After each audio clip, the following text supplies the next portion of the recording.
ठीक है. I am Uma Garg, CA Uma Garg, a practicing chartered accountant since 2002. And we are the firm of four partners. We are having offices, our four partners, we are having offices in Hisar and Gurugram location.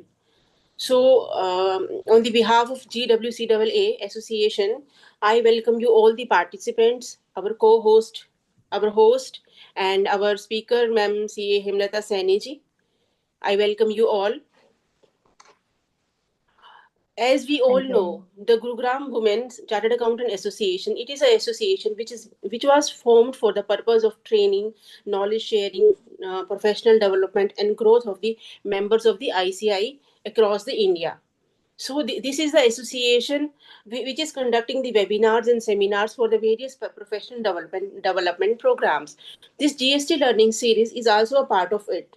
And now we have come across the 7 sessions, and this is the last 8 session, which is being conducted by Madam C. Hemlata Saini. This session is mainly developed as a technical guide on the e-invoice and e-way bill generation program. So I will now request to see Asha Sharma ma'am. She is a co-founder of Gurugram Women CA Association. GWCAA. She is a co-founder and she is also the secretary of this association. She is very dynamic and a well-known personality in Gurugram and Delhi. And she is also a Tex Bar. She is also the executive member of the Sales X Bar Delhi. uh, I would like to invite CA Asha Ma'am for the brief introduction of this program. Thank you, Umaji, for accepting this invitation to moderate the today's event. And I again welcome each and every participants today. And thanks to Hemlata Saniji also for giving her time to take this session, which is very practical. And friends जो main idea हमारा, जैसे मैंने हर session में बोला है, तो main idea was to कि जिनको जीएसटी की प्रैक्टिस स्टार्ट करनी है या जो आगे लिटिगेशन में भी जाना चाह रहे हैं, ये सबके लिए एक रिफ्रेशर का काम करेगा. जिनको स्टार्ट करना है उनको जीएसटी से यूज टू होंगे कि व्हाट प्रोविजंस आर देयर. जिनको लिटिगेशन में जाना है उनके लिए भी एक अच्छा मौका है कि एक बेसिक प्रोविजंस को रिफ्रेश किया जाए, क्योंकि लिटिगेट आप तभी कर सकते हो जब आपको बेसिक प्रोविजंस पता हो. So it will be a win-win situation for every one of us, to all the professionals. In this series, we were having 7 sessions. आज 7th है, last session है. इसमें the main idea is to have the practical hands-on experience कि आप e-invoice and e-way bill कैसे generate करेंगे, क्या steps होते हैं, क्या चीज देखने की जरूरत है. This all will be deliberated by Hemlata ji. तो I once again welcome each one of you and hope कि आपको ये पसंद आ रहा होगा एंड डेफिनेटली कुछ ना कुछ लर्निंग आप लोगों को मिल रही होगी इस सीरीज से. एंड एक चीज और इसमें अभी ऐड ऑन करना चाहूंगी. जितनी भी प्रेजेंटेशंस हमारे सभी स्पीकर्स ने दी है, वो सारी प्रेजेंटेशंस भी अवेलेबल हैं and we will send it to all the registered participants via email. जिस भी ईमेल से आप लोगों ने रजिस्टर किया था, you will get all the presentations.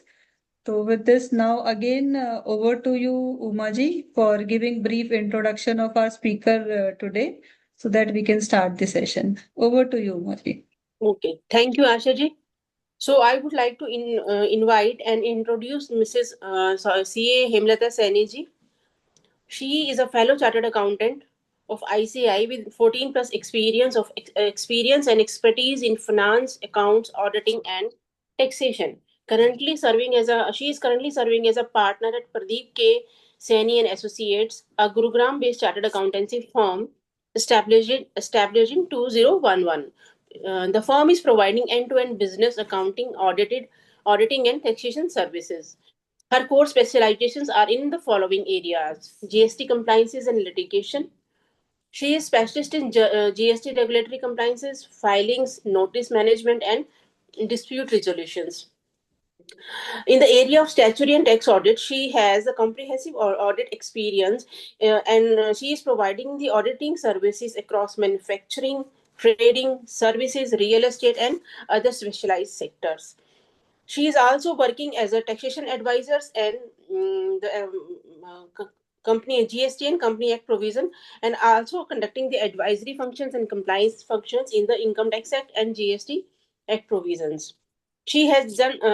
She is a since I have earlier said she is a fellow chartered accountant, 14 plus experience. She has also gained the other specialization areas such as she is a certificate holder of diploma certificate provided by the ICI, that is DISA. She is also the certificate holder of concurrent audit of banks, and she has also done the certificate course of INDIAS conducted by the ICAI. So we are her portfolio shows she is a keen learner, and she has also expertise in the various dynamics provided by the ICAI. She possesses extensive audit and advisory experience across diverse sectors, including manufacturing, real estate, e-commerce, agriculture, healthcare. She also possesses technical competencies for various professions related platform softwares like SAP, F1 modules, Tele ERP Primes, and IDS. This is the short profile, but we all know Hemlata Saini ma'am. She is a good speaker and she is very active in her practice. So I'm not taking too much time because time is very short with us for this session. So I would like to invite Hemlata Saini ma'am for this session. Thank you, ma'am. Thank you, Uma ma'am. Thanks for the beautiful introduction. I'm not expert, but I would like No, to ma'am. share my practical experience with all Thank of you. you. Good evening, everyone. I'm CA Hemlata. Ma'am has already given my introduction. So we are actually having 1 hour session only today. So we will just jump into our subject. So we are working on e-way bill generation and technical guide on e-way bill generation and e-invoice generation. So for the e-way bill, Shruti ma'am on 5th session has taken the theoretical part, और ज़्यादातर उन्होंने technical चीज़ें जो theoretical part था, rules and e-way bill कब बनाना है, क्यों बनाना है, limitation क्या है, validation क्या है, validity क्या रहेगी, वो सारी चीज़ें उन्होंने theoretical part उन्होंने take over कर लिया था. तो बहुत अच्छा सेशन था, मैंने भी वो अटेंड किया था, उन्होंने बहुत अच्छे से समझाया था. आज उसका हम थोड़ा सा प्रैक्टिकल करके देखेंगे, ई-वे बिल कैसे जनरेट करेंगे, कहाँ जाके जनरेट करना है वो हम देखेंगे. लेकिन उससे पहले ई-वे बिल जनरेट होगा इनवॉइस का, तो उससे पहले हम करते हैं ई इनवॉइस. ई इनवॉइस का थ्योरेटिकल पार्ट अभी तक के 6 सेशन में टच हुआ नहीं है, तो पहले हम इसका थ्योरेटिकल थोड़ा सा टच करते हैं कि where it is getting mandate, from where we are getting mandate to generate e invoice. एक मिनट मैम, मैं थोड़ा सा बीच में बोलना चाहूंगी. मतलब अगर मैं क्वेश्चंस के रिगार्डिंग आपसे पूछना चाह रही हूँ कि आप क्वेश्चन साथ के साथ लेंगे या एंड ऑफ द सेशन, अगर कोई क्वेश्चन आता है पार्टिसिपेंट की तरफ से. मैम पहले थोड़ा सा थ्योरेटिकल टच करते हैं. प्रैक्टिकल जब हम स्क्रीन शेयर करेंगे ना, जो स्क्रीनशॉट शेयर करेंगे, स्क्रीन तो शेयर नहीं कर, मतलब हम किसी में भी लॉगिन करके तो कर ही नहीं सकते, क्योंकि वो प्रोफेशनल कंडक्ट हमें अलाउ नहीं करता किसी क्लाइंट के डेटा पे लाइव वर्क करना. तो मैंने सारे स्क्रीनशॉट लिए हैं. उस पे जब हम स्क्रीनशॉट पे काम करेंगे, उस टाइम पे किसी की क्वेरी होगी, रीजनेबल क्वेरी होंगी, तो हम वो ले लेंगे साथ के साथ. क्योंकि आई तो थिंक हमारा रिलेटेड टू दैट स्क्रीन जो क्वेरी आएगी वो साथ में ले लेंगे, बाकी हम फिर लास्ट में ले लेंगे. हाँ जी, हाँ जी, हाँ जी. ठीक. So we are getting from where we are getting this mandate for generation of e-invoice, that is for rule 48. अच्छा, मेरी जो पीपीटी है उसमें मैंने सारे लिंक लगाए हैं. अगर इन फ्यूचर भी अगर कभी इसको देखना हो कि रूल 48 कहाँ है, तो रूल 48 हमें यहाँ पे दिख जाएगा. आई थिंक इसको मेरे को स्क्रीन दिख रही है मैम. अभी वो स्क्रीन वो चेंज हो गई आपकी ना, आप आपने दिख रही? लिंक पे क्लिक किया होगा. अच्छा. तो वो उसके बाहर ले जाएगा. और वो लिंक मेरे को दोबारा से हाँ, शेयर फिर करना अगेन पड़ेगा? रीशेयरिंग करनी पड़ेगी. तो आई थिंक उसमें आगे वैसे कर लेते हैं, क्योंकि उसमें नहीं तो टाइम आपका जाएगा ज्यादा. क्योंकि टाइम शॉर्ट है थोड़ा सा आज. लिंक शेयर करने में ना, आप बस लिंक की डिस्क्रिप्शन आपने दे ही रखी है पीपीटी में. अच्छा चलो ठीक है, ऐसे कर लेते हैं. हाँ. ये स्क्रीन दिख रहा है ना? नहीं, एक बार नहीं रीशेयर अभी. करना पड़ेगा आपको. Okay okay okay.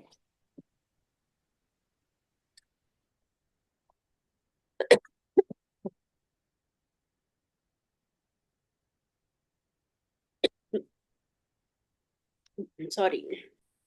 सॉरी, ये मैंने लिंक इसलिए लगाए थे, मैं इसको डाल रही थी तो ये बल्की हो रही थी स्क्रीनशॉट की वजह से। हाँ चलो नहीं कोई बात ठीक नहीं, है। मैं इसको हाँ ब्रीफली ब्रीफली बता देती यस। हूँ। इसमें रूल में चार पांच छह पार्ट हैं, जो रूल के पार्ट्स हैं वो छह पार्ट है। जिसमें सबसे पहले वो कह रहा है कि फर्स्ट पार्ट में वो सप्लाई ऑफ गुड्स की बात कर रहा है, जिसमें वो कह रहा है कि इनवॉइस को कैसे रेज करना है। जो इनवॉइस का फॉर्मेट है वो हम डिफरेंट स्लाइड में डिस्कस करेंगे कि इनवॉइस का फॉर्मेट क्या रहेगा।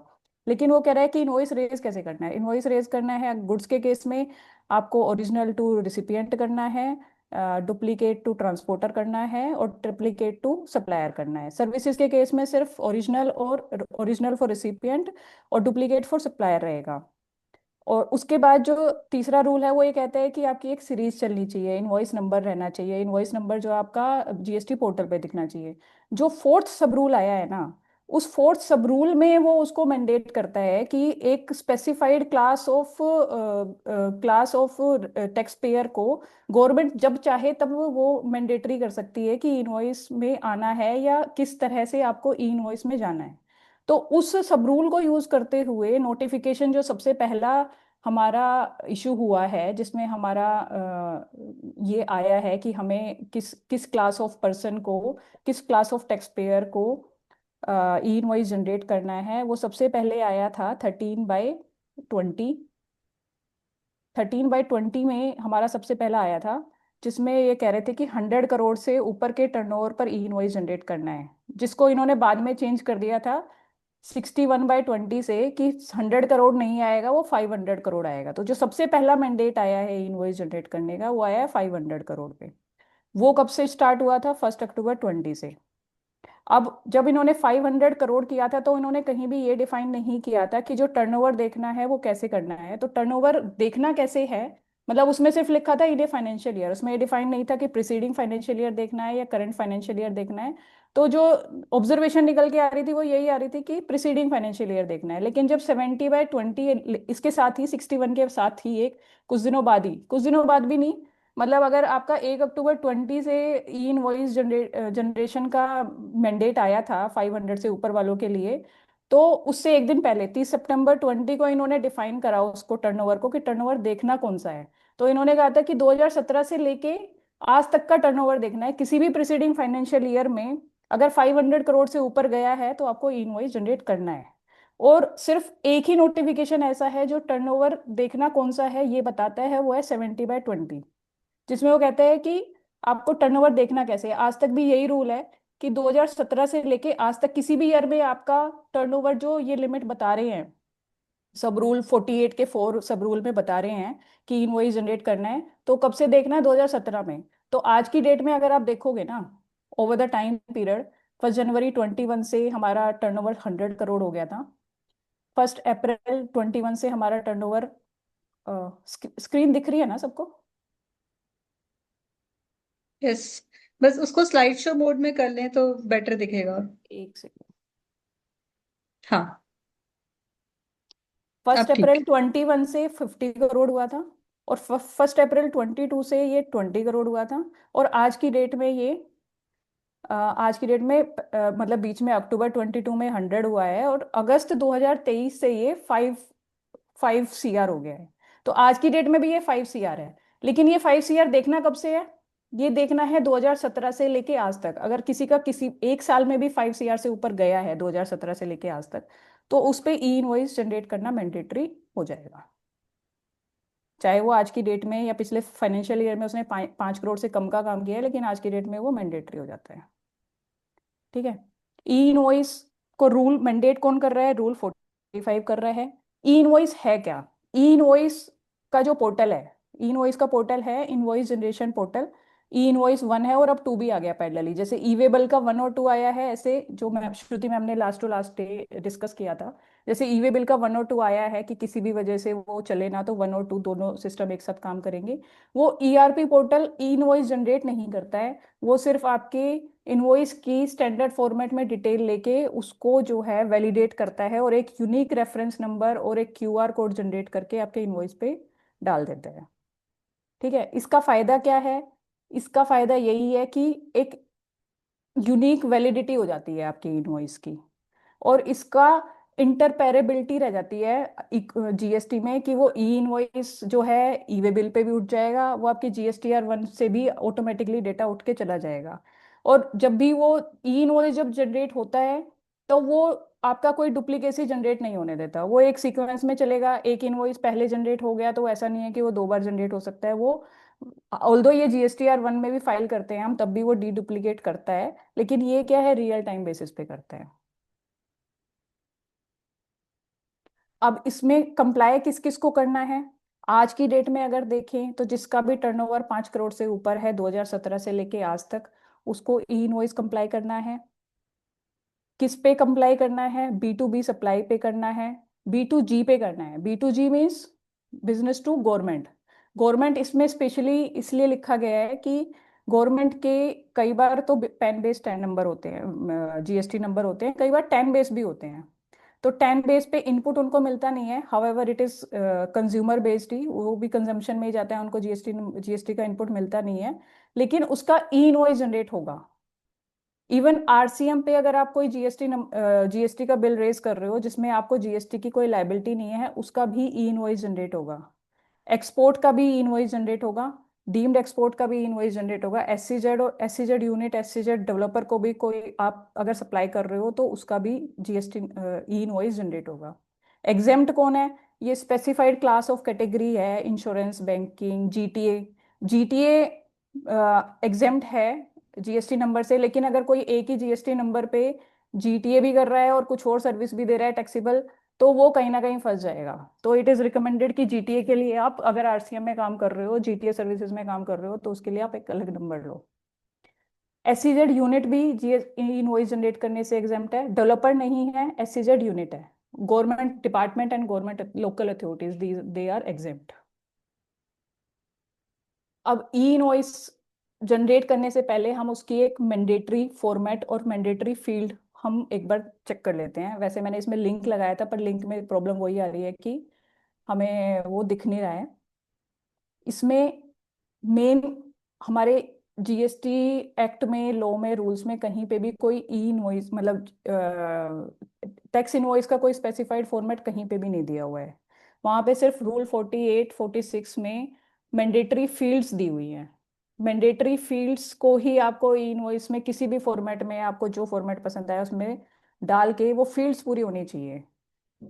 और फील्ड्स पूरी होने मतलब फील्ड्स अगर जो मैंडेटरी है वो नहीं डली हुई है और आपने ई वे बिल भी ठीक बना दिया, इनवॉइस भी आपके इनवॉइस में कोई फील्ड में अगर मिसिंग है, तो जीएसटी जो गाड़ी पकड़ते हैं ये जीएसटी डिपार्टमेंट वाले, वो अगर ई वे बिल में गड़बड़ नहीं है तो वो इनवॉइस में गड़बड़ निकाल के पकड़ते हैं। तो जो मैंडेटरी फील्ड है ना, उस पर ध्यान देना बड़ा जरूरी है। मैंडेटरी फील्ड आपकी पूरी होनी चाहिए। और मैंडेटरी फील्ड क्या है? इनवॉइस कहाँ गया? इनवॉइस नंबर होना चाहिए। इनवॉइस नंबर सीक्वेंस में होना चाहिए, ये इस रूल में लिखा हुआ है। इस रूल का मैंने लिंक, ये जो रूल है इसका लिंक दिया हुआ है, इसमें मैंडेटरी फील्ड डली हुई है। इनवॉइस मल्टी मल्टी इनवॉइस मतलब मल्टी सीरीज भी आप चला सकते हो, सिंगल सीरीज भी चला सकते हो, लेकिन वो एक मतलब एक स्ट्रक्चर्ड वे में मल्टी हो, स्ट्रक्चर्ड वे में ही सिंगल हो। ऐसा ना हो कि आप रैंडम कोई भी इनवॉइस नंबर आप दे रहे हो। इनवॉइस नंबर मैंडेटरी है, date, GST number of the both party, place of supply, HSN code और टैक्सेबल वैल्यूज, और clear bifurcation of the IGST, CGST and SGST। Export के केस में एक्सपोर्ट की डिटेल मैंडेटरी है। एक्सपोर्ट आप कौन सी कंट्री में कर रहे हो, उसका प्लेस ऑफ सप्लाई क्या रहेगा, वो सारी डिटेल इसमें मैंडेटरी है। SCZ के केस में SCZ की डिटेल मैंडेटरी है। तो वो डिपेंड करता है कि किस टाइप का इनवॉइस हम जनरेट कर रहे हैं। System output and updates, the IRP return a digital sign. जो IRP पोर्टल है वो मैंने अभी पहले भी बताया था। IRP पोर्टल कोई भी ऐसा पोर्टल नहीं है जिससे जीएसटी नंबर जो है GST ई इनवॉइस जनरेट हो जाए। वो सिर्फ JSNO लेता है सारे मैंडेटरी फील्ड भरने के बाद। ठीक है, एक JSNO बनेगा और वो अपलोड होगा और उससे एक QR कोड और IRN नंबर निकलेगा। अब उसको करने के बहुत सारे मेथड है। आप गवर्नमेंट ने भी एक पोर्टल दिया हुआ है, जैसे गवर्नमेंट ने IRP सिस्टम बना दिया।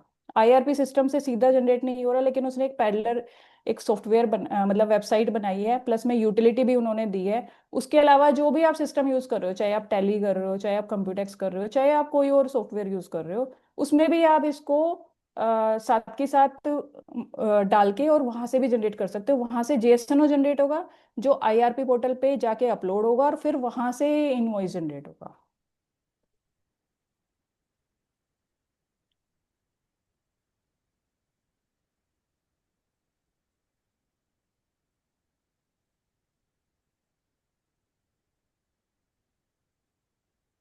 एक सेकेंड, ये स्लाइड रुक गई है।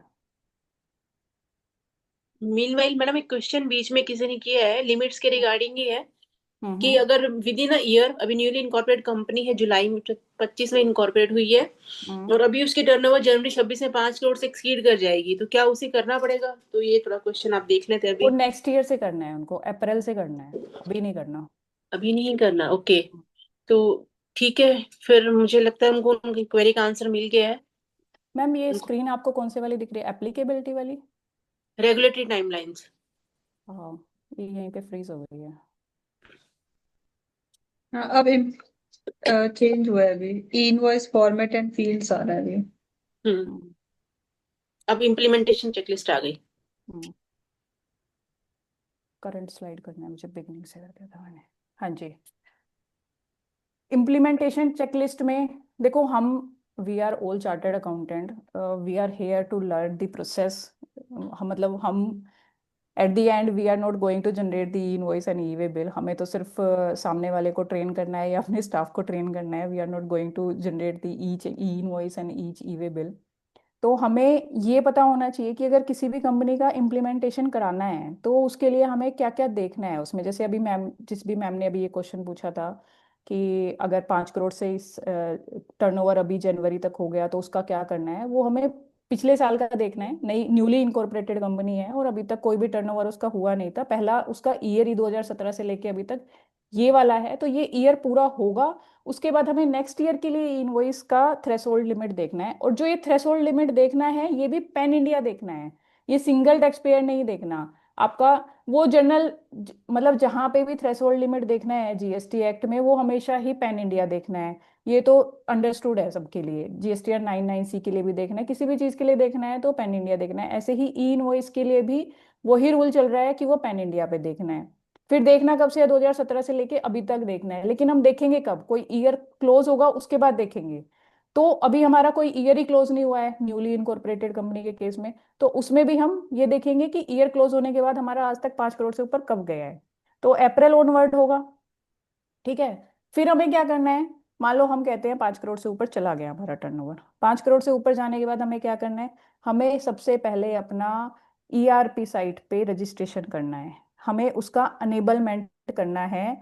और अगर हम साइट पे काम करेंगे कि हम हमारे पास कोई सॉफ्टवेयर नहीं है और हमारे पास कोई ईआरपी सिस्टम नहीं है, तो हमें ऑनलाइन करना है। ऑनलाइन यूटिलिटी से कैसे करेंगे वो भी हम सीखेंगे अभी, ठीक है। लेकिन अगर हमारे पास ईआरपी सॉफ्टवेयर है या कोई अकाउंटिंग सॉफ्टवेयर है तो हम उसमें अपना उसका कॉन्फ़िगरेशन करेंगे ई इनवॉइस का। ई इनवॉइस कॉन्फ़िगरेशन करने के लिए क्या करना होगा, ई इनवॉइस का कॉन्फ़िगरेशन भी आसान नहीं है। अगर आप मान लो टैली पे ही काम कर रहे हो, आपके मास्टर सही नहीं बने हुए हैं, सप्लायर के, रिसिपिएंट के, आपके आइटम की डिटेल्स नहीं डली हुई है सही से, तो आप इनवॉइस ही नहीं बना पाओगे सही से। अब इनवॉइस ही नहीं बना पाओगे तो वो जो मैंडेटरी फील्ड है ई इनवॉइस बनाने के लिए, वो आपकी पूरी नहीं होंगी। वो पूरी नहीं होंगी तो आपका टैली से भी ई इनवॉइस बनेगा नहीं। तो आपको मैंडेटरी फील्ड देखनी है पहले कि जिस भी क्लाइंट का आप काम कर रहे हो, उस वो अपना डेटा किस तरीके से बना के रखा हुआ है, उसने अपने मास्टर्स भी सही से बनाए हैं या नहीं बनाए हैं। तो वो ईआरपी कॉन्फ़िगरेशन करेंगे। ईआरपी कॉन्फ़िगरेशन करने के बाद एक हम टेस्ट करके देखेंगे कि हमने एक ई इनवॉइस, एक क्रेडिट नोट, एक डेबिट नोट, अच्छा क्रेडिट नोट डेबिट नोट से ये याद आया कि हमें ई इनवॉइस जनरेट किसका करना है, किस टाइप के डॉक्यूमेंट का करना है। 3 टाइप के डॉक्यूमेंट का हमें ई इनवॉइस जनरेट करना है। एक करना है इनवॉइस का, टैक्स इनवॉइस का। टैक्स इनवॉइस में आपके सारे टैक्स इनवॉइस आ जाएंगे, एक्सपोर्ट भी जीरो रेटेड होता है वो भी टैक्स इनवॉइस में आ जाता है।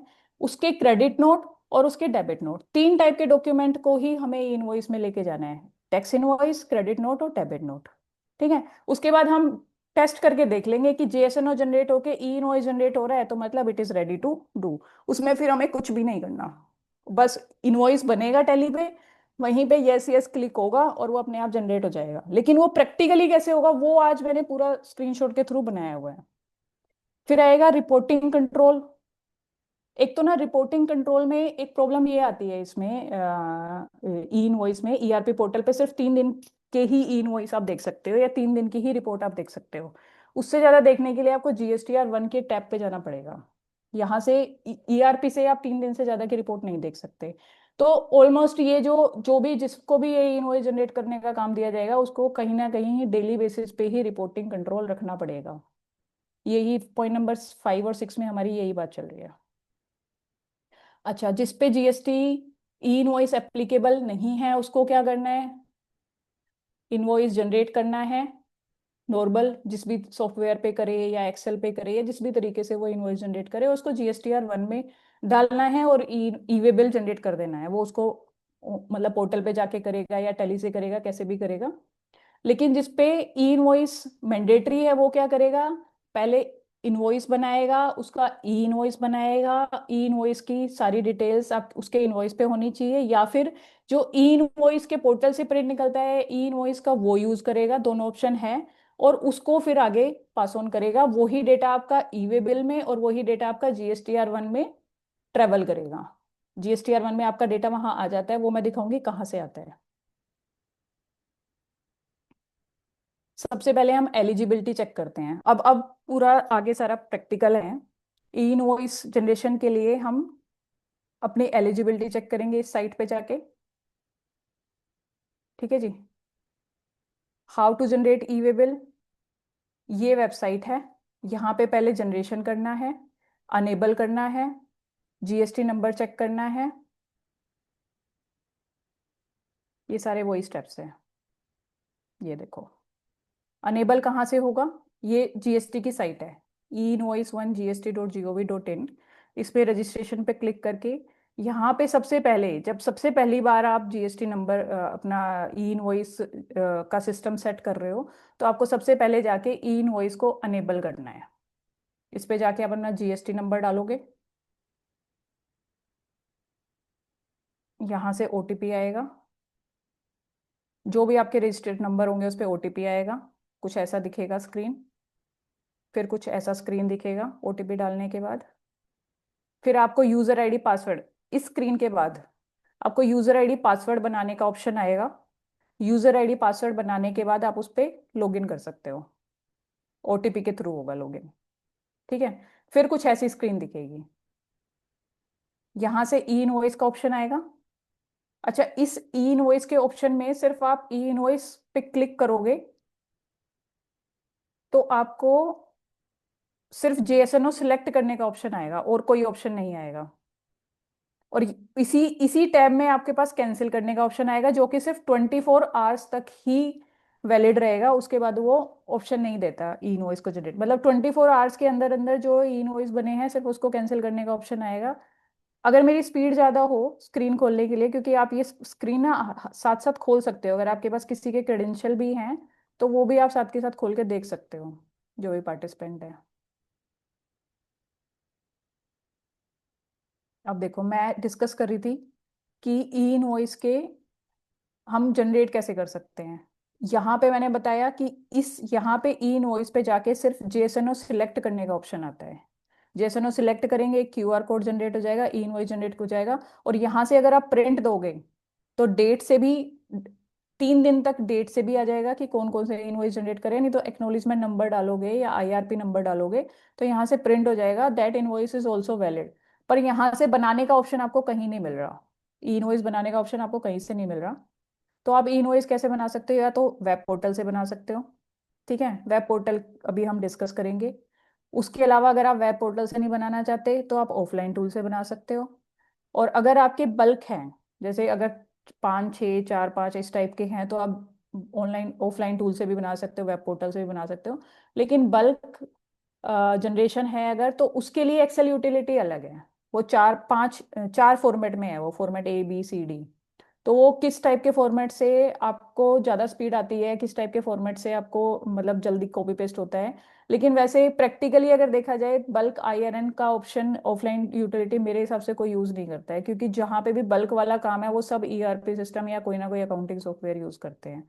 ये दोनों ऑप्शन सिर्फ उनके लिए हैं जिनके पास उनके जिनके बिल एक एक या दो होते हैं, जैसे जो सर्विस वाले हैं, कंसल्टेंट है, इस टाइप के लोग इस टाइप इन दोनों चीज़ों को यूज़ करते हैं। अदरवाइज जो बल्क में काम कर रहा है उनके पास सबके पास अकाउंटिंग सॉफ्टवेयर पूरे हैं। और ये है API बेस्ड ERP और GSP। जो टैली सॉफ्टवेयर है वो GSP में आता है। उसमें क्या है कि आपका यूजर ID पासवर्ड सॉफ्टवेयर में सेव हो जाएगा और वहीं से आपका इनवॉइस जैसे ही बनेगा सारी मैंडेटरी फील्ड के साथ, यस यस करते ही आपका इनवॉइस भी जनरेट हो जाएगा। ये है आपका वेब बेस्ड वाला, जो ऑप्शन नंबर 1 था, वेब पोर्टल GEPPinvoice1.gst.gov.in। इस पे यूजर ID पासवर्ड कौन सा लगेगा? जो यूजर ID पासवर्ड आपने यहाँ पे बनाया था अभी अनेबल करने के बाद, इस वाले प्रोसेस के बाद जो आपने लॉगिन करने के लिए यूजर ID पासवर्ड बनाया है, वही यूजर ID पासवर्ड आपका यहाँ लगेगा। ठीक है। अब जब हम लॉगिन करेंगे, लॉगिन के बाद ये हमारे स्टेप्स हैं कि हमें क्या करना है, लेकिन हम इसको प्रैक्टिकली देखते हैं। कुछ इस तरह की विंडो दिखेगी हमें लॉगिन करने के बाद। यहाँ पे हमें करना क्या है, हमें अपना प्रोफाइल सेट करना है। सबसे पहले प्रोफाइल हमारा कहाँ सेट होगा? यहाँ पे सेट होगा।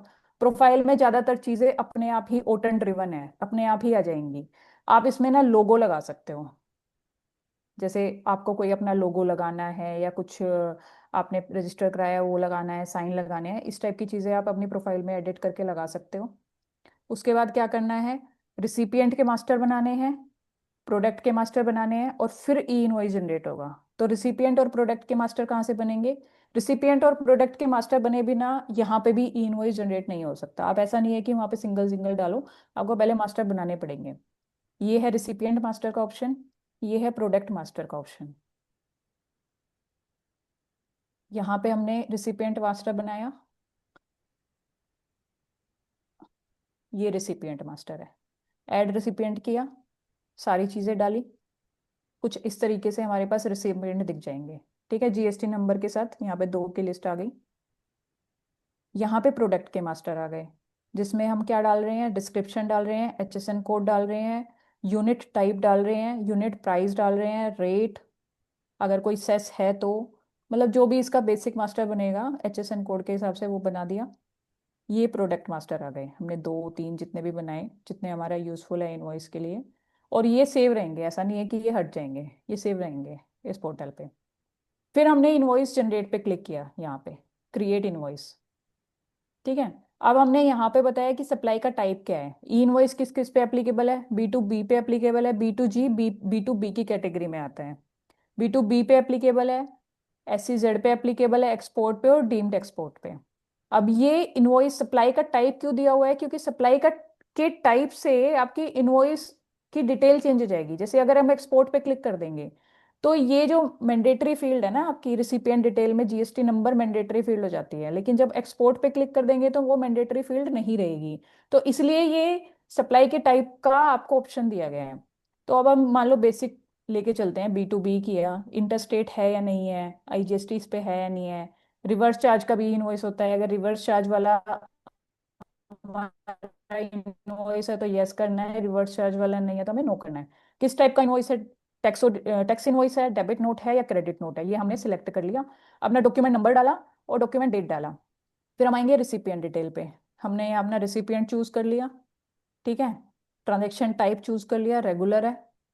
फिर हम आ गए आइटम डिटेल पे, हमने अपने आइटम यहाँ ऐड करे, टोटल वैल्यू डाली। अब यहीं से ये दोनों इंटीग्रेटेड है। ई वे बिल क्या जनरेट करना है इसका? यहाँ पे ऑप्शन आएगा यस। अगर प्रोडक्ट का ई इनवॉइस जनरेट कर रहे हैं तो हम यहीं से ई वे बिल जनरेट कर सकते हैं। सर्विस के केस में ज़रूरत ही नहीं है, तो फिर वो हम नो करके आगे बढ़ सकते हैं। अगर यस करेंगे तो यहीं पे ट्रांसपोर्टर की ID आप डालने का ऑप्शन, यहाँ पे नाम, ये सब मतलब पैसे तो ट्रांसपोर्टर की आईडी डालोगे तो ये फील्ड, आधी फील्ड तो अपने आप आ जाती है, जैसे ये डिस्टेंस वगैरह से अपने आप उठा लेता है। और फिर अगर ट्रांसपोर्टर का डिटेल है, जैसे उसका डॉक्यूमेंट नंबर, कौन से डॉक्यूमेंट से वो ट्रांसपोर्टेशन कर रहा है, गाड़ी का नंबर, ये सब डाल के नेक्स्ट करेंगे, ये हमारा ई इनवॉइस जनरेट होके आ जाएगा। जनरेट होने के बाद ये हमारा एक्नॉलेजमेंट नंबर आ गया, ये ई वे बिल नंबर आ गया, और ये हमारा इस पे आईआरपी जब इनवॉइस आएगा उस पे लिखा हुआ आएगा, ये इस तरीके से। ये क्यूआर कोड आ गया, ये आईआरएन नंबर आ गया, ये एक्नॉलेजमेंट नंबर आ गया। जब हम वो 3 दिन वाली रिपोर्ट जो देख रहे थे ई इनवॉइस वाले पोर्टल पे, वहां पे हम आईआरएन नंबर डालें या एक्नॉलेजमेंट नंबर डालें, वो इस टाइप की रिपोर्ट को निकाल देगा सर्च करके और प्रिंट भी दे देगा। अदरवाइज जीईपीपी से कर रहे हैं तो यहाँ से भी निकल रही है, मतलब सेम ही फील्ड है ये जाके आप वहां पे भी सर्च करोगे आपको मिल जाएगा रियल टाइम बेसिस पे, और यहाँ से निकालोगे यहाँ पे भी मिल जाएगा। और अगर आप टैली से निकालोगे तो अगर आपके टैली की इनवॉइस पे ये आईआरएन नंबर, एक्नॉलेजमेंट नंबर और एक क्यूआर कोड डला हुआ है, तो that is also as valid as e invoice, this e invoice generated. ये आपका क्रेडिट नोट आ गया। सेम वे में सारी डिटेल्स सेम तरीके से भरी जाएंगी, क्रेडिट नोट जनरेट हो जाएगा। कैंसिल करना हो तो कैंसिल करने का ऑप्शन यहीं आ रहा था, देखो ये रहा, कैंसिल आईआरएन। कैंसिल पे क्लिक करो, नंबर डालो, वो कैंसिल हो जाएगा। IRN cancelled successfully.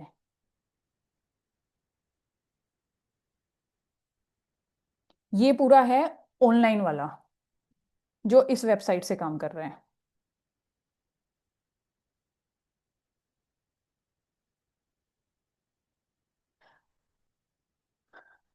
http GEPP.e-invoice.1 e-invoice1.gov.in। मेरे को तो प्रैक्टिकली ये वेबसाइट पे काम करना बेटर लगता है रादर देन वो जो यूटिलिटी आती है। यूटिलिटी भी मैंने दिखाई हुई है इस पे, ये रहा, ये रही। मैं आपको यूटिलिटी, मैं यूटिलिटी दिखा सकती हूँ, वो स्क्रीन फिर से शेयर करनी पड़ेगी ना मुझे। हाँ। यूटिलिटी ना, एक्चुअली यूटिलिटी का लिंक मैं जब ये पीपीटी शेयर करूंगी उसमें डाल दूंगी, वहीं पे एक्सेल की यूटिलिटी आती है। उसमें बस हम्म। दिक्कत ये आती है कि आपको मैक्रोज ऑन करने पड़ते हैं क्योंकि वो वीबीएस बेस्ड है पूरी। हम्म। मैक्रोज ऑन ऑन करके सारी डिटेल वैसे ही डालनी पड़ेगी, और फिर आपका जेएसएनओ जनरेट होगा, और फिर उसको आपको मेन जो आईआरपी पोर्टल है उस पर जनरेट करना है। इसमें सब वही है जो दूसरा ऑप्शन है। ये पोर्टल वाला आ गया, ये टूल वाला आ गया, एक बल्क यूटिलिटी आता है, उसमें यह है यहीं पे जाके आपको इनवॉइस करके जेएसएनओ जनरेट करना है। ठीक है, अब आ जाते हैं ईआरपी बेस्ड वाले पे, कि ईआरपी बेस्ड अगर हमें करना है, हम ये यूटिलिटी नहीं और एक एक मास्टर को बार बार क्रिएट नहीं कर सकते। और वैसे भी इन जनरल यही होता है कि टेली बेस्ड ज़्यादातर लोग यूज़ करते हैं, या फिर जो सॉफ्टवेयर वो यूज़ कर रहे होते हैं, जैसे मैं कंप्यूटेक्स यूज़ करती हूँ, तो कई लोग टैली में यूज़ नहीं करते, तो मैंने सबका उनका उसमें बनाया हुआ है। तो उसके लिए आपको क्या करना होगा, क्या ईआरपी सॉफ्टवेयर से आप सीधा इनवॉइस जनरेट कर सकते हो? उसके लिए कुछ तो सेटिंग करनी होगी। वो सेटिंग कैसे करेंगे? आप आईआरपी पे जाके लॉगिन करोगे, और वहां पे यूजर क्रेडेंशियल करके एक ऑप्शन आता है।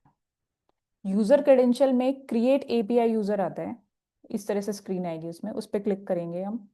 उस पर क्लिक करके एक ओटीपी आएगा, जो भी इसका ऑथराइज पर्सन है उसके पास ओटीपी जाएगा, उससे ओटीपी लेके ये डाल के इस तरह से आपके पास स्क्रीन आएगी, जिसमें थ्रू जीएसपी, थ्रू ईआरपी, मतलब जिसमें भी आपकी वेंडर की कैटेगरी आ रही हो वहां पे डाल के, जैसे हम टैली पे कर रहे हैं अभी, टैली सबसे फेमस सॉफ्टवेयर है स्मॉल टैक्स पेयर के लिए। तो टैली पे क्लिक किया, इसको सबमिट किया, यहीं पे इसका यूजर आईडी पासवर्ड बन जाएगा। तो ई इनवॉइस जनरेट करने के लिए अगर आप ईआरपी सिस्टम से या किसी सॉफ्टवेयर से कर रहे हो, तो कितने टाइप के वो हो गए यूजर आईडी पासवर्ड। एक तो आईआरपी का यूजर आईडी पासवर्ड होगा लॉगिन करने के लिए, प्लस फिर एक ईआरपी का एपीआई बना, और ये एपीआई आपका ई इनवॉइस के लिए भी काम करेगा और ई वे बिल के लिए भी काम करेगा। यहाँ पे एपीआई अंडरस्कोर आगे आप खुद लिख सकते हो क्या लिखना है आपको, मतलब पैन नंबर लिखना है या जीएसटी नंबर लिखना है, पासवर्ड सेट हो जाएगा। ठीक है, जैसे मैंने अब ये स्क्रीनशॉट डाला है, हम सॉफ्टवेयर पे सेव कर देते हैं ये सारी इन्फॉर्मेशन, तो ये कंप्यूटेक्स का स्क्रीनशॉट है। यहाँ पे ई इनवॉइस के क्रेडेंशियल आ गए, और यहाँ पे जीएसपी के क्रेडेंशियल आ गए। ये दोनों क्रेडेंशियल अगर नहीं डले होंगे तो आपका इनवॉइस जनरेट नहीं होगा। दोनों credential is important for this invoice generation through ERP software, through GSP software. और टैली में ऑप्शन आता है, टैली में कहाँ सेव करेंगे, ये क्वेश्चन आएगा सबका। टैली में सेव करने का ऑप्शन आता है सिर्फ ई इनवॉइस जनरेशन के टाइम पे। ई इनवॉइस जनरेशन के टाइम पे ही वो एपीआई का यूजर आईडी पासवर्ड मांगेगा, वो मेन यूजर आईडी पासवर्ड नहीं मांगता। अगर आपने टैली के सॉफ्टवेयर से एपीआई बना दिया तो मेन पासवर्ड नहीं मांगेगा, वो सीधा एपीआई का मांगेगा, और वो सिर्फ 6 घंटे सेव रहता है। अगर 6 घंटे के अंदर आपको जितने इनवॉइस जनरेट करने हैं वो कर लो, 6 घंटे के बाद आपको फिर से उसको डालना पड़ेगा। और अगर आप इसको परमानेंटली सेव करना चाहते हो तो बेसिक जो टैली सॉफ्टवेयर आएगा ना, चाहे आपने अपर वर्जन लिया हुआ है अभी तक का, उस पे वो सेव नहीं होगा। उसके लिए आपको अलग से एक टीडीएल लेना पड़ेगा, जो मतलब 1,000, 1,500, 2,000 तक में आ रहा है अभी मार्केट में। नहीं तो जिसने एआई की क्लास करी है, हमारे इंस्टीट्यूट जो करा रहा है लेवल 1 की क्लास, अगर किसी ने एआई की क्लास करी है तो हो सकता है टीडीएल खुद ही बना ले, क्योंकि काफी अच्छे से सिखाया था उन्होंने टैली के टीडीएल बनाना। तो उसके बाद हम ये देखते हैं कि टैली पे कैसे बनेगा। टैली में बनाने के लिए आपके मास्टर सेट होने चाहिए। जैसे एक तो आपकी बेसिक इंफॉर्मेशन, जिस जो कंपनी है उसकी सारी बेसिक इंफॉर्मेशन पूरी तरह से बनी होनी चाहिए, सारे मास्टर बने होने चाहिए। वो तो जनरली जनरली बने ही होते हैं। प्लस जो पार्टी डिटेल बनाते हैं उसमें सारे मास्टर्स बने होने चाहिए, उसकी सारी इंफॉर्मेशन डली होनी चाहिए, जीएसटी नंबर, उसका एड्रेस, वो सारी चीज़ें डली होनी चाहिए।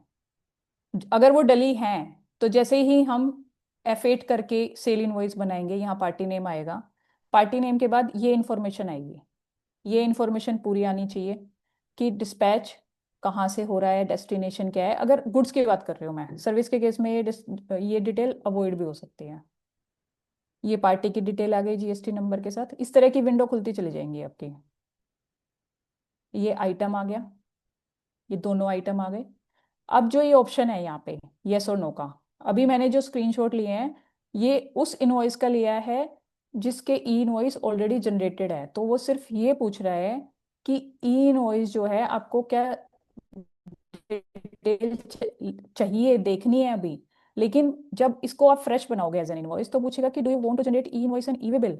तो उस पर आप जैसे ही यस क्लिक करोगे आपके पास एपीआई का यूजर आईडी पासवर्ड डालने का ऑप्शन आएगा। यस करते ही आपका ई वे बिल और ई इनवॉइस दोनों जनरेट हो जाएंगे। अब जैसे ये ऑलरेडी जनरेटेड था तो ये ई वे बिल की डिटेल दिखा रहा है, ये ई इनवॉइस की डिटेल दिखा रहा है।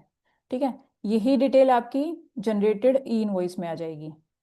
टैली की जनरेटेड वो स्क्रीनशॉट शायद लगानी है, नहीं तो एक टैली के फॉर्मेट में जो इनवॉइस आता है उसमें सबसे ऊपर क्यूआर कोड आ जाता है, यहाँ पे डला हुआ, यहाँ पे क्यूआर कोड आ जाता है।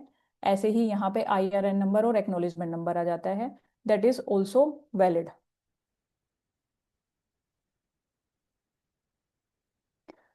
अब हम डिस्कस कर रहे थे कि जो यूटिलिटी है, एक तो जीईपीपी पोर्टल है जिससे हम ऑनलाइन वेब पे कर सकते हैं ई इनवॉइस जनरेट, एक हम एक्सेल यूटिलिटी से कर सकते हैं, एक हम सॉफ्टवेयर्स के थ्रू कर सकते हैं। सॉफ्टवेयर्स के थ्रू के अलावा अगर सॉफ्टवेयर कोई सॉफ्टवेयर के थ्रू नहीं कर रहा है तो ऑनलाइन तो बल्क जनरेशन हो नहीं सकता वेब के थ्रू। दूसरा ऑप्शन है यूटिलिटी। यूटिलिटी जो आ रही है बेसिक, उसमें 6-7 इनवॉइस से ज़्यादा वो जनरेट नहीं करता। लेकिन किसी क्लाइंट के वो 500 इनवॉइस, और वो कहता है हम सिर्फ इनवॉइस जनरेट करेंगे, इनवॉइस आपको जनरेट करना है। तो उसके लिए आपको बल्क यूटिलिटी देखनी पड़ेगी। बल्क यूटिलिटी में ही सारा डेटा डाल के उसी से ही सारा जनरेशन करना पड़ेगा। ये इतने सारे फॉर्मेट हैं इसके।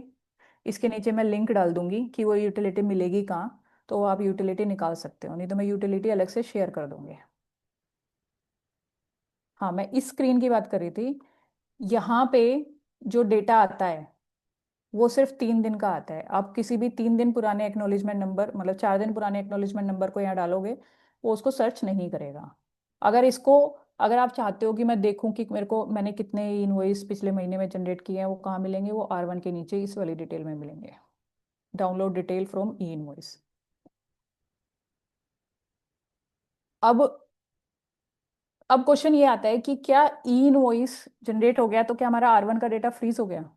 हमारा R1 का डेटा फ्रीज नहीं होता, वो सिर्फ सारे डॉक्यूमेंट्स उठाता है, आइडली हमारा ई इनवॉइस और R1 जो है अलाइंड होना चाहिए और फ्रीज होना चाहिए, लेकिन वो फ्रीज नहीं होता। यहाँ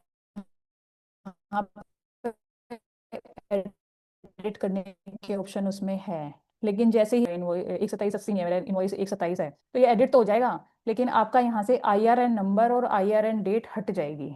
वो मतलब ई इनवॉइस जनरेटेड नहीं होगा ई वे बिल से।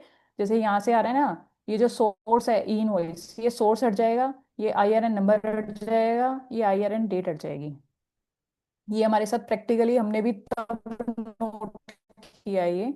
हम क्या करते थे, हमेशा सॉफ्टवेयर से बनाते थे R1 को और उसको अपलोड कर देते थे।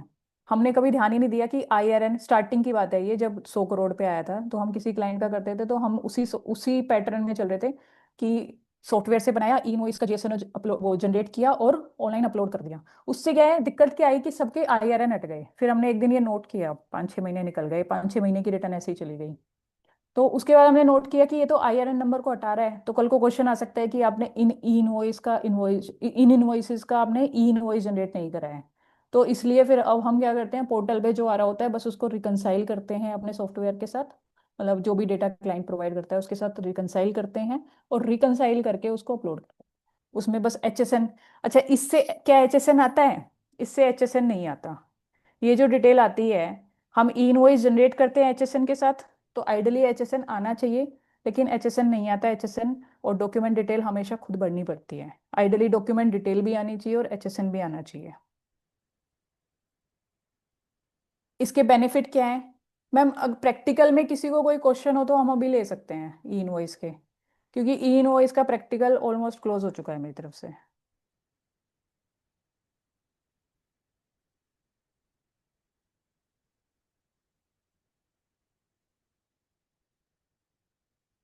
कोई क्वेरी नहीं है, आगे बढ़े। यस मैम, इसमें क्वेरी तो कुछ नहीं है, बस दो एक्सप्लेनेशन दी गई है। तो इसमें since both e invoice and e way bill generated from department portal mandatory, both is not required. नहीं, both are mandatory.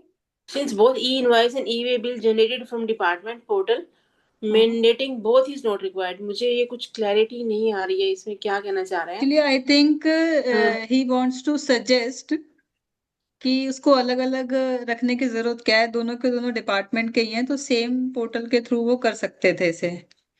Ma'am her E invoice पे but E way bill mandatory नहीं है। ई वे बिल कुछ चीज़ों पे है, जैसे services के केस में ई वे बिल मैंडेटरी नहीं है।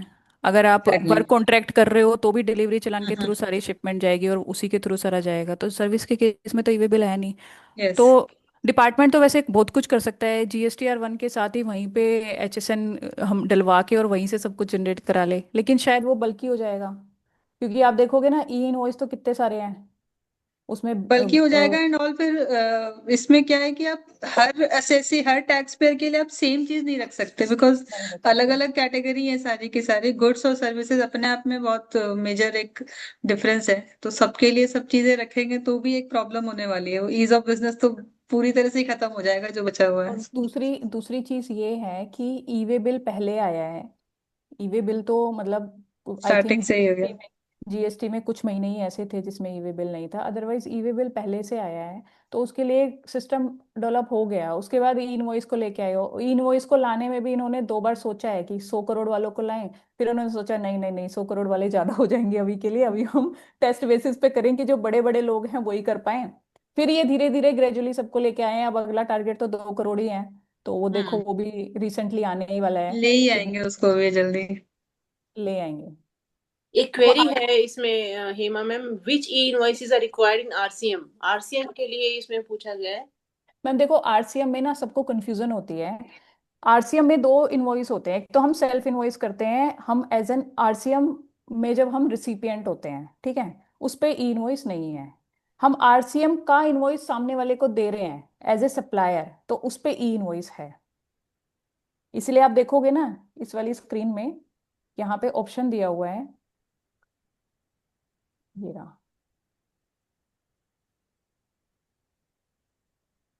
ये रहा, यहाँ पे दिया हुआ है रिवर्स चार्ज, यस और नो। यस करोगे तो आपका ई इनवॉइस टैक्स लग के जनरेट होगा, लेकिन उस पर लिखा आएगा रिवर्स चार्ज एप्लीकेबल। नो करोगे नहीं आएगा।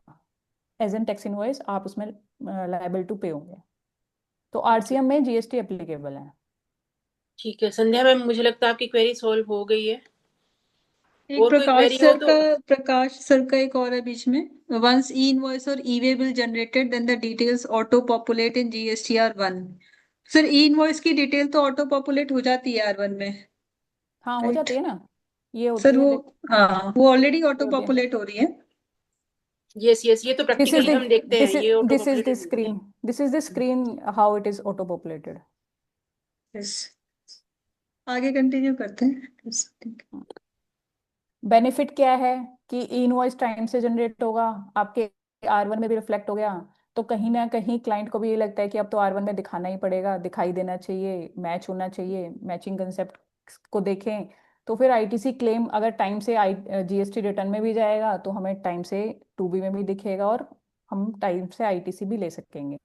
डेटा एक्यूरेसी, अब ई इनवॉइस जब हम इनवॉइस बना रहे हैं तो हमारी मैंडेटरी फील्ड तो पहले से ही डिसाइडेड है जो रूल्स में लिखी हुई है, लेकिन जब हम मैनुअल इनवॉइस बना रहे हैं तो वो उनमें से कोई एक आधी चीज छूट भी जाए, कोई उसका ऑटो चेक नहीं है। लेकिन जब आप ई इनवॉइस बना रहे हो तो वो हर फील्ड को वैलिडेट करेगा तो डेटा एक्यूरेसी हमारी कहीं ना कहीं बढ़ जाएगी। प्रोसेसिंग एफिशिएंसी, हमारी जीएसटीआर 1 ऑटो पॉपुलेट होके बन रही है। Audit readiness, audit readiness means कि आपका ऑडिट का डेटा टाइम पे प्रिपेयर हो रहा है कहीं ना कहीं। हाँ लेकिन इसमें मैं एक चीज़ ये ऐड करना चाहूंगी कि जब ई इनवॉइस आया है तो मतलब सबको ही ये लगा है कि ई इनवॉइस आने से हमारा जीएसटीआर 1 तो ऑटो पॉपुलेट हो जाएगा, तो कंसल्टेंट को क्या करना है। पर मुझे लगता है कि कंसल्टेंट का काम बड़ा ही है, अब हमें ई इनवॉइस का डेटा भी रिकंसाइल करना पड़ता है बुक से, और उसमें भी गलतियां मिलती हैं, उसमें भी डिफरेंसेस मिलते हैं, कोई इनवॉइस कम है, कोई इनवॉइस ज़्यादा है, किसी क्रेडिट नोट का ई इनवॉइस ही नहीं हुआ है, किसी डेबिट नोट का ई इनवॉइस नहीं हुआ है, या फिर ई इनवॉइस हुआ है तो वो बुक से गायब है। मतलब इतनी सारी चीज़ें हमें देखने को मिलती है, तो मुझे तो कहीं भी ऐसा नहीं लगता कि ई इनवॉइस आने से काम कम हुआ है। रिकंसिलेशन मतलब फीडिंग का काम कम हुआ है तो रिकंसिलेशन का काम बढ़ गया है। कॉमन चैलेंजेस, कॉमन चैलेंजेस तो यही है कि सबसे बड़ा इसमें चैलेंज मुझे लगता है कि जब तक ई इनवॉइस हम मतलब क्लाइंट के लिए भी हमारे लिए भी ई इनवॉइस जब तक सिस्टम किसी एक को सिखाएंगे तब तक वो स्टाफ टर्नओवर बढ़ जाएगा। और इसमें टेक्निकली इतना अच्छे से देखना पड़ता है क्योंकि आपके पास 24 घंटे ही हैं चेंज करने के लिए, उसको डेटा को अपडेट करने के लिए आपके पास सिर्फ 24 आवर्स यू हैव, उससे ज़्यादा टाइम ही नहीं है। तो आपको आपका सिस्टम इस तरीके से बनाना पड़ेगा कि स्टाफ टर्नओवर हो, चाहे सॉफ्टवेयर में कोई दिक्कत हो या कुछ भी हो, आपको डेटा एक्यूरेसी आपकी रहे, और वो मैंडेटरी फील्ड आपकी पूरी होनी चाहिए। क्योंकि अगर आप पेनल्टीज की बात करो ना, तो आपकी ई इनवॉइस नहीं करने पे 10,000 और tax amount which ever is greater penalty है, और अगर आपने गलत ई इनवॉइस जनरेट किया है तो 25,000 की पेनल्टी आपके ऊपर लग सकती है, उसकी कोई भी फील्ड आपकी गलत गई है। तो चैलेंजेस हैं प्रैक्टिकल, अगर आपका एक ही इनवॉइस भी छूट गया या फिर एक महीने का इनवॉइस छूट गया, जो बड़े टैक्स पेयर है 10 करोड़ से ऊपर वाले, वो गलती से एक महीने का इनवॉइस छोड़ दिया, सोचो उस पर कितना टैक्स होगा, फिर उस पर लड़ते रहो, टैक्स मतलब पेनल्टीज काफ़ी हैवी हैं।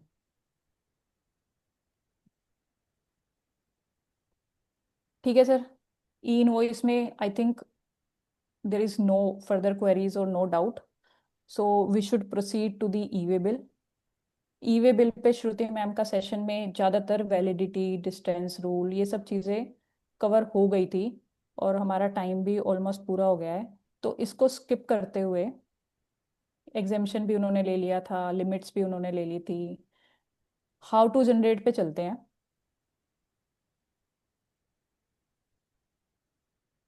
हाउ टू जनरेट में यूज़र आईडी पासवर्ड ज़्यादातर सबने बना रखा होगा। ई-वे बिल मतलब ई-वे बिल फिर भी थोड़ा सा सेटल्ड है, तो यूजर आईडी पासवर्ड इस ये वेबसाइट पे लॉगिन करना है। अब इसका 1 और 2 भी बन गया है टू सपोर्ट दी इधर ऑफ, मतलब जो भी डाउन हो जाए तो उसको सपोर्ट कर सके। एक इसमें आया है 2FA फैक्टर, इसमें अब सबको जो है रजिस्टर करना मैंडेटरी है। अगर कोई रजिस्टर नहीं करना चाहता तो हर 2 महीने में उसको ये अंडरटेकिंग देनी है, जिसमें वो ये कह रहा है कि I understand the importance of the security of my log in and password, however due to some administrative challenges I am unable to register for 2 factor authentication, however I want to defer the 2 factor authentication for 2 months from today. तो 2 month के लिए defer हो जाएगा, OTP वो देगा, 2 महीने के लिए उसको फिर से डेफर हो जाएगा, लेकिन 2 महीने बाद फिर से ये पूछेगा। इसका फायदा क्या है? इसका फायदा ये है कि कोई भी ये नहीं कह सकता कि मेरा सिस्टम, मेरा यूजर आईडी पासवर्ड किसी के पास था और ये ईवे बिल मैंने जनरेट ही नहीं किया, किसी ने मिसयूज किया, क्योंकि ओटीपी किसके पास जाएगा? जो ऑथराइज पर्सन है उसके मोबाइल पे जाएगा, ईमेल पे। ये इस पे रजिस्ट्रेशन करने के बाद ईमेल पे ओटीपी नहीं जाएगा, सिर्फ मोबाइल पे जाएगा।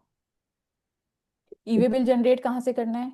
ये इस तरह का टैब आएगा, यहाँ से ईवे बिल जनरेट करना है। 2 ऑप्शन आएंगे सप्लाई टाइप में, इनवर्ड और आउटवर्ड।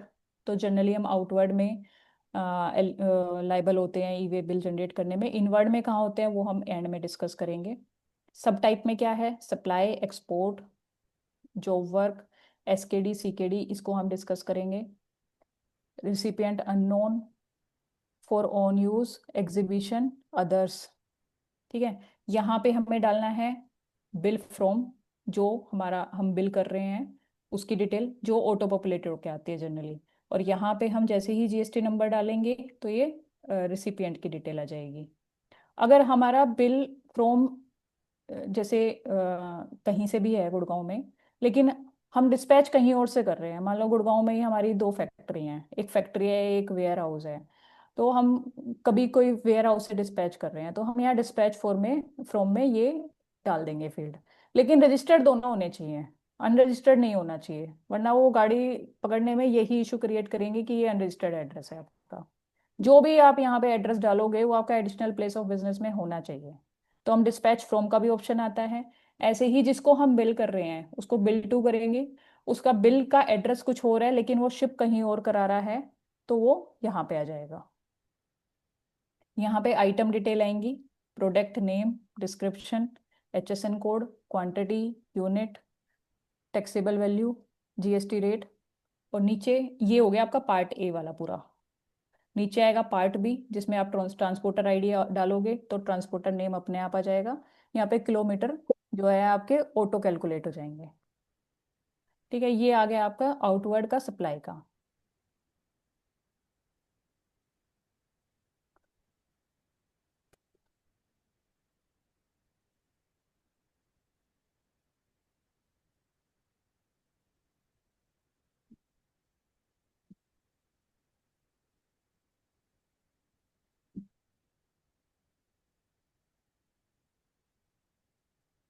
ये एक सेकेंड, ये हम दिखा रहे थे टैक्स इनवॉइस का। अब इसके अलावा इसमें क्या ऑप्शन है टैक्स इनवॉइस के अलावा? Bill of supply. Bill of supply जिसमें आपका टैक्स नहीं है कोई भी, सिर्फ आप सप्लाई कर रहे हो। जैसे कोई भी नॉन टैक्सेबल वाली गुड्स हैं आपके, लेकिन इस पे आपको ट्रांसपोर्टेशन करने के लिए ई वे बिल बनाना है, तो बिल ऑफ सप्लाई में जाएगा। उसके अलावा तीसरा ऑप्शन क्या है? डिलीवरी चालान। जो सीकेडी एसकेडी आते हैं वो डिलीवरी चालान में आते हैं। अब एक बार ना ये सीकेडी एसकेडी में बहुत लोग कंफ्यूज होते हैं, इसको थोड़ा सा डिस्कस कर लेते हैं। सीकेडी एसकेडी होता क्या है? सीकेडी एसकेडी में कि आपका इनवॉइस एक है, मतलब होते हैं ना कि बड़े क्लाइंट है, पीओ एक है तो सप्लाई भी एक दे रहे हैं और इनवॉइस भी एक ही देंगे, वो मल्टीपल इनवॉइस नहीं देंगे। या फिर कोई इस तरह का आइटम है जो एक गाड़ी में आ ही नहीं सकता, वो उसके लिए 3-4 गाड़ी लगेंगी और उसके लिए उसको कहीं ना कहीं डिसमेंटल करना पड़ेगा, नॉकडाउन करना पड़ेगा, वो मल्टीपल उसमें जाएगा। उसको सीकेडी एसकेडी बोलते हैं। कंप्लीटली नॉकडाउन को सीकेडी बोलते हैं, सेमी नॉकडाउन को एसकेडी बोलते हैं। इन दोनों में फर्क ये है, कंप्लीटली नॉकडाउन में क्या है कि उसको इस तरीके से पार्ट्स में डिवाइड कर दिया कि वो फिर कहीं ना किसी फैक्ट्री में जाके जुड़ेगा और फिर वो ट्रांसपोर्ट होगा। और सेमी नॉकडाउन में ये होता है कि आपके कुछ पार्ट्स हैं अलग अलग, जैसे मैंने एग्जांपल दिया है कि टीवी है या वॉशिंग मशीन है, तो सेफ्टी पर्पज के लिए वॉशिंग मशीन को अलग रखेंगे, उसके स्टैंड को अलग उसमें टम्पू टम्पू में या गाड़ी में डाल देंगे, तो वो सेमी नॉकडाउन हो जाएगा। तो इसका तरीका क्या है? इनवॉइस आपका एक बन गया लेकिन आपकी गाड़ियां 4 जा रही हैं, तो उसके लिए क्या करेंगे? हम 4 डिलीवरी चालान बनाएंगे, जिसकी चारों की टोटल वैल्यू जो है आपके एक इनवॉइस से मैच होगी, और उन डिलीवरी चालान में ही सारी डिस्क्रिप्शन और ओरिजिनल इनवॉइस जो सिंगल इनवॉइस बन रहा है उसका डिस्क्रिप्शन डालेंगे। चारों डिलीवरी चालान के साथ हम सर्टिफाइड कॉपी लगाएंगे, जिसके लिए हम वो पार्ट्स में डिवाइड करके ई वे बिल बना रहे हैं। और उस डिलीवरी चालान की इंफॉर्मेशन सारी ई वे बिल में जाएगी। उसके अलावा कोई मतलब इनवॉइस की इंफॉर्मेशन कहीं नहीं जाएगी। सारी इंफॉर्मेशन जो जाएगी डिलीवरी चालान की जाएगी, और डिलीवरी चालान में आपकी इनवॉइस की जो मेन इनवॉइस है उसकी इंफॉर्मेशन जाएगी। इसमें ना किस तरीके से करना है, ये सारे स्टेप्स मैंने इसमें डाले हुए हैं। अगर हमारे पास पार्ट ए जनरेट करते हुए, जब हमने पार्ट ए जनरेट किया, हमारे पास ट्रांसपोर्टर की डिटेल नहीं है, तो हम इसको बाद में अपडेट कर सकते हैं यहाँ से। ये ऑप्शन यहाँ से आएगा, update part B of the vehicle. बाद में डालनी हो या फिर बाद में अपडेट करनी हो कि गाड़ी खराब हो गई या कुछ भी हो गया, तो वो हमने बाद में डाल दिया। ये इस तरीके से विंडो आएगी, हमने इसको अपडेट कर दिया, ई वे बिल नंबर डाला, सर्च किया, फिर यहाँ पे हमने डिटेल डाल दी। ई वे बिल में इस तरीके से आएगा। इसके प्रिंट लेने के दो ऑप्शन है। इसमें क्या आ गया, ई वे बिल नंबर आ गया, डेट आ गया, सारी डिटेल आ गई, वैलिडिटी इसमें आ गई। वैलिडिटी के हिसाब से ही मतलब जब तक वैलिड है तब तक ही आपको ट्रांसपोर्टेशन करना है। तो इसमें ये देखने वाली चीज़ होती है कि आपको कितने टाइम में आपको पहुंचा देना है मटेरियल को। इसमें प्रिंट लेने के दो ऑप्शन है। एक सिंपल प्रिंट लोगे तो उसमें डिटेल नहीं आएगी, इनवॉइस की, जीएसटी नंबर की और एचएसएन कोड की, वो सब डिटेल नहीं आएगी, ये शॉर्ट में बनेगा। डिटेल्ड प्रिंट लोगे तो उसमें वो सारी इंफॉर्मेशन आएगी।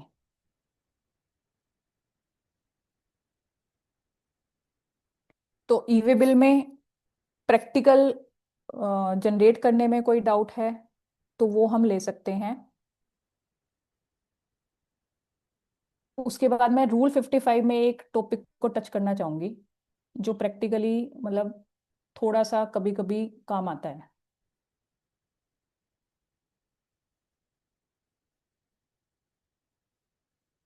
नहीं है, चलो इस पे चलते हैं। रूल 55 के हिसाब से डिलीवरी चालान का क्या फॉर्मेट होना चाहिए। डिलीवरी चालान के फॉर्मेट में और टैक्स इनवॉइस के फॉर्मेट में एज सच कोई डिफरेंस नहीं है, और एज सच कहीं डिफाइंड भी नहीं है कि कोई उसमें मतलब कोई चीज़ छूटनी चाहिए। जो इनवॉइस के फॉर्मेट के लिए रूल 46 48 हम रेफर कर रहे हैं, वही हम डिलीवरी चालान में भी रखेंगे, सारी इन्फॉर्मेशन उसमें डालेंगे। क्योंकि होता क्या है प्रैक्टिकली कि ई इनवॉइस, ई वे बिल में सब कुछ सही डला हुआ है, लेकिन डिलीवरी चालान में छोटी छोटी गलतियां भी रह गई, जैसे एचएसएन कोड नहीं डाला, या फिर डिलीवरी चालान में आपने गलती से सप्लायर का जीएसटी नंबर नहीं डाला, लेकिन ई वे बिल में आपने सप्लायर का डिटेल नंबर, जीएसटी नंबर डाल के उसको जनरेट किया हुआ है, फिर भी वो कह देते हैं डिलीवरी चालान में जीएसटी नंबर नहीं है। ऐसे भी केस मैंने देखे हुए हैं, मैंने प्रैक्टिकली हैंडल किए हुए हैं। तो उस केस, इसलिए हमें डिलीवरी चालान का फॉर्मेट वही फॉलो करना है जो टैक्स इनवॉइस का फॉर्मेट होगा, और उसके लिए हमें इन सारी फील्ड्स को भर के चलना है। सिर्फ डिलीवरी चालान के एक रूल ऐसा कहता है, जहां पे ये कह रहा था ना अभी सेल्फ यूज वाला, एक इसमें ऑप्शन आता है ऑन यूज।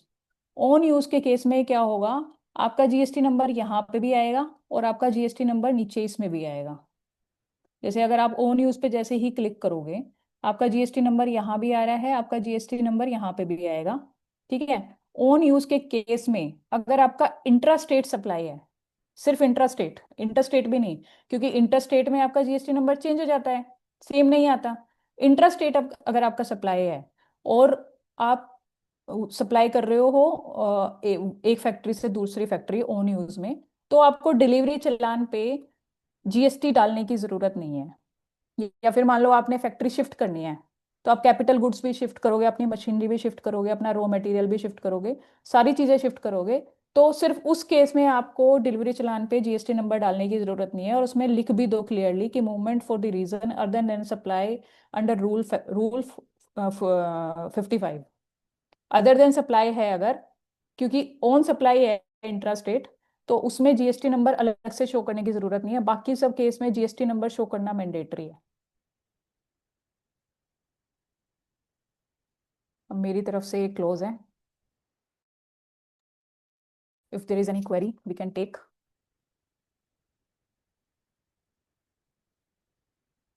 मैम आपका माइक ऑफ है। जी आपका माइक ऑफ है। Sorry sorry. तो क्वेरी तो कोई नहीं है मैडम। एक लास्ट क्वेरी है, if GPRS based e way bill generation enabled, then movement can be tracked and support to deny ITC to the recipient.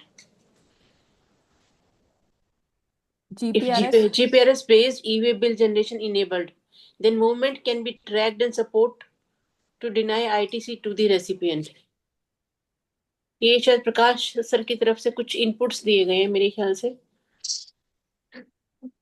ठीक है, फर्स्ट वन था देखो इनका Since सिंस GST सर का इनपुट आया है ना, तो मैं भी एक प्रैक्टिकल सिनेरियो शेयर करना चाहूँगी। ये जो मैंने रूल 55 भी डाला है, ये कहाँ से निकल के आया, मैंने थोड़ा सा इन डेप्थ देखा तभी आया ये निकल के।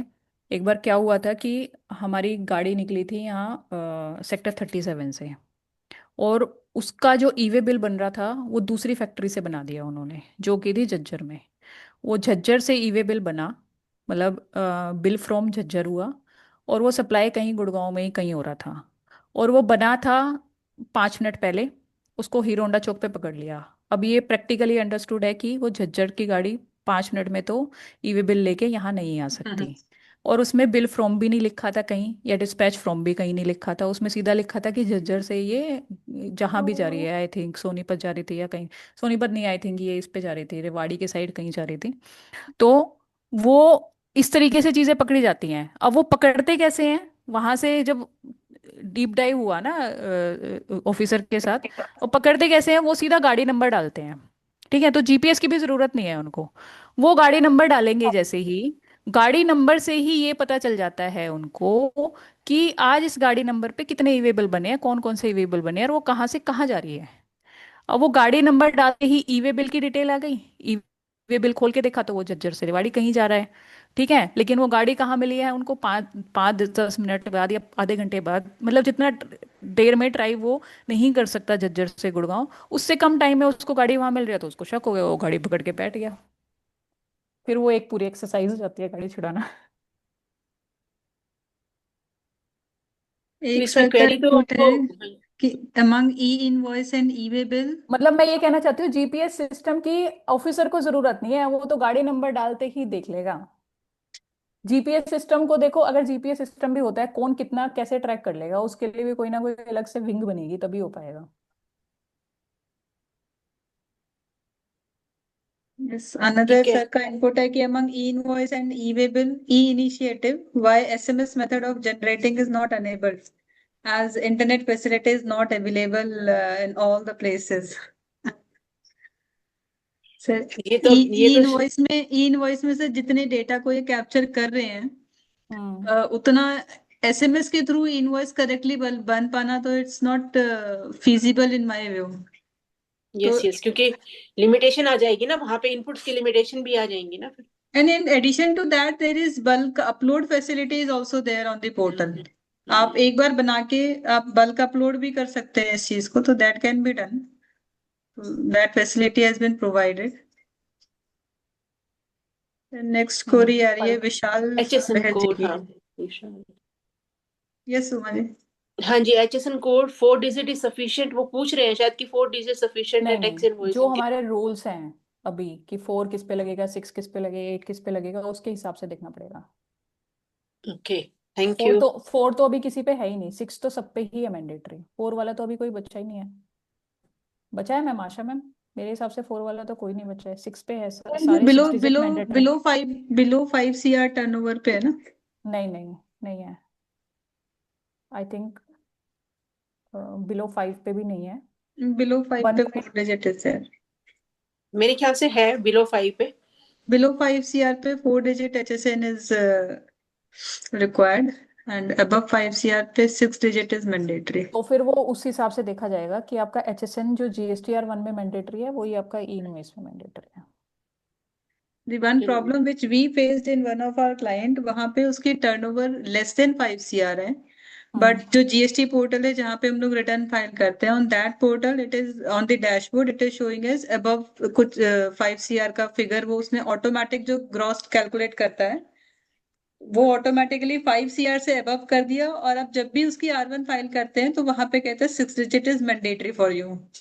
उसका हमने टिकट रेज करके और कंप्लेन वगैरह फाइल की हुई है अभी कि उसको आप करेक्ट कैलकुलेट करें, तो this is GST also portal पे प्रॉब्लम।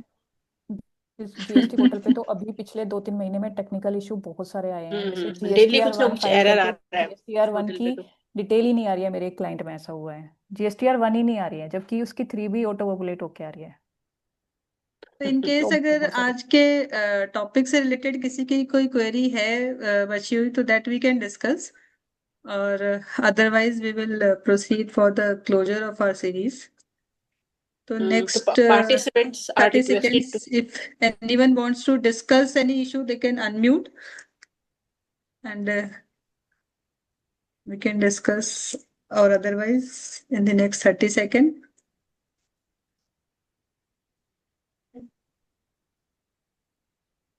आई थिंक ऑलरेडी काफी डिटेल से एक्सप्लेन हो गई हैं चीजें, और जब उसको करने लगेंगे तब शायद हो सकता है किसी की क्वेरी आए.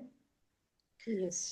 तो इन शायद फ्यूचर ये भी अगर आप लोगों की कोई क्वेरी है हमारे सेशन से रिलेटेड, जो भी हमारे सेशंस हुए हैं, तो आप लोगों के पास पीपीटी हम शेयर करेंगे, तो you will have the email ID and contact details also. तो you can list out your queries related to two sessions. We will try कि उन स्पीकर से अगर हमें आंसर मिल जाएंगे, then we will share those answer with you also. But keep your query short and brief, and not like a written opinion is being taken from the speaker because that won't be feasible for us to get. So a normal general query we can get answer from the speakers also. तो all queries have been answered. तो उमा जी हम लोग formal closure की तरफ बढ़ते हैं. Will request है. you to give the formal vote of thanks. ठीक है आशा ma'am. Hemlata ma'am, thank you for the such insightful journey of our e-waybill invoicing, e-invoicing and e-waybill generation. तो your PPT was so elaborative और बहुत ही आपने attractive manner में बनाई हुई थी, और आपका deliberation भी बहुत illustrative था. Thank you for such an insightful journey again, and all the participants, you are also thankful. And once again, I would like to convey my thanks to the GWCAA organization for conducting such a webinar, such a wonderful and knowledgeable series on GST refreshing series. And I am hopeful that these all the several sessions will be helpful in maintaining in enhancing the knowledge on GST, and will help the new beginners and for the professionals who are already in profession.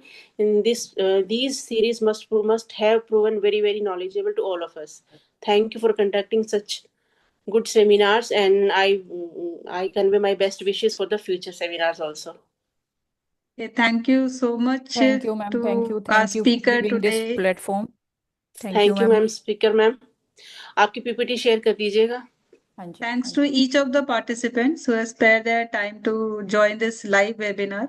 And सभी को thanks. मैं देख पा रही हूँ chat box में सबके appreciative messages आ रहे हैं. रमन, डिम्पल, जॉयदीप, प्रकाश जी का मैं बोलना चाहूंगी. प्रकाश जी ने हर सेशन में he is the first one to join the session. Thank you so much, sir. Sir is very senior to us, and thank you once again कि आप लोगों ने अपना टाइम निकाला एंड लाइव वेबिनार इसको अटेंड किया. We hope कि आप लोगों ने अच्छी लर्निंग ली होगी, and we look forward to you for more suggestions to us कि how we can improve or what we can do in future also. And we wish कि जब भी हम कोई अगला अपना करें तो then again आप लोग हमें ज्वाइन करें.